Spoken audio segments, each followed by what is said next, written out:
Where I started in my walk with God was I had a very close relationship with God as a young child. And I will say when I got to college, I kind of really got into college and got away from God for a number of years. And I didn't even realize, a lot of the struggles that I was having were pretty serious struggles, personal struggles.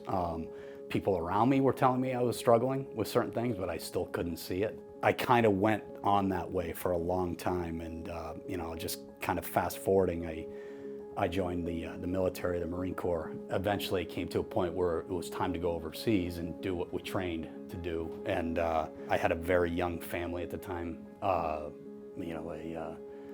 two daughters one was 17 months, the other was 2 months old. And I was leaving for a year. You miss your family. And there's just so much unknown, and you're thousands of miles away from home, and, it's a very chaotic place. And,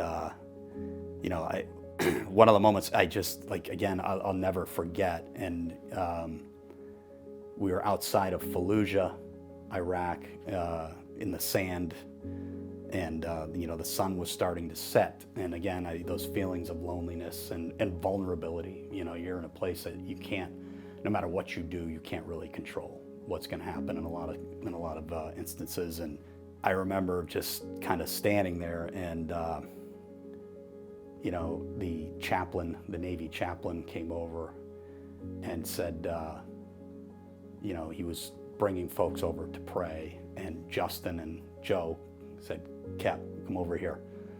And they both put their arms around me, and we stood in front of the chaplain, and he said, "Where two of us are gathered, two or more of us are gathered, he is here."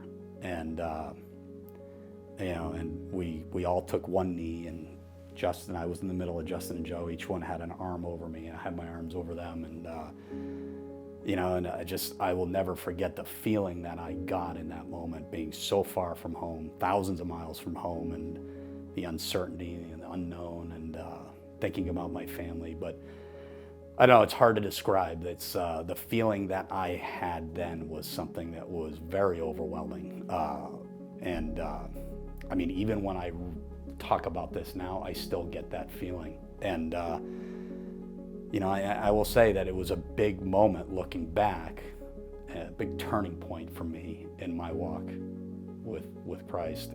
What I came to realize later is that, I think God puts all these people in your life to bring you back, right? They're there for a reason. I think, in the Old Testament, they talk about miracles. I think all the people around us are miracles.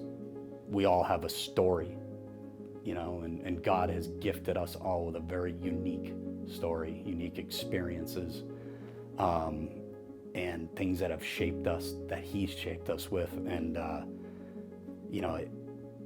it's a gift, our own story, but I also believe it's something that you need to tell your story to other people because they need to hear it, and I think, in a way, those stories can be miracles for other people, because there's something in your story that they need to hear. And it can be one of those moments when they look back, when they're older, and say, that's when it all changed. That's when my relationship with God changed. I looking back on that, I know that's a moment He gave me. And I've heard stories from other people in this community, church community, that have been so inspiring, and friends in the military, and their stories have all shaped me. And God's put us all in this community where your story is something that somebody else needs to hear. My journey certainly has not been simple, but it's marked by moments where God has always come back and brought me back. And, today is one of those reminders of that He's there, and, He's walking your story with you, and He's ready to bring you back. My name is Rob, and this is my Easter story.